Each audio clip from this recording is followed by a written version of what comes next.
അൽ ഇഹ്തിഫാലു ബിമീലാദിൽ ഹബീബി സ്വല്ലല്ലാഹു അലൈഹി വസല്ലം.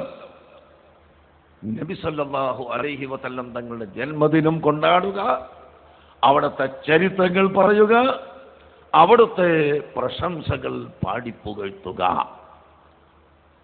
നബി തങ്ങളെ ഇകഴ്ത്താതിരിക്കുക. ഇത് ചെയ്യുന്നവർക്ക് മാത്രമേ യോജിച്ചു നിൽക്കാൻ കഴിയൂ. ഇപ്പോൾ എവിടെയും തർക്കമാണ്. സുബ്ഹാനല്ലാഹ്, വലിയ തർക്കം. സുന്നി ഐക്യം, ഐക്യം, ഐക്യം. സുന്നി ഐക്യം എന്ന് പറഞ്ഞപ്പോ എന്താണ് സുന്നി ഐക്യം എന്ന് മനസ്സിലാകാത്ത ചില സാധുക്കൾ ഇങ്ങോട്ട് നിങ്ങൾ നമ്മുടെ സംഘടനകൾക്ക് ഇങ്ങോട്ട് വരി, ഇവിടെ ഒഴിഞ്ഞെടുക്കേണ്ടിട്ട് 5-6 ആളെ സീറ്റ് തിരിച്ചു വരൂ പറയും.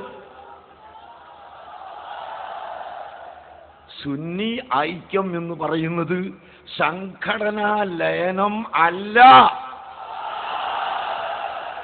സംഘടനാ ലയനം അല്ല.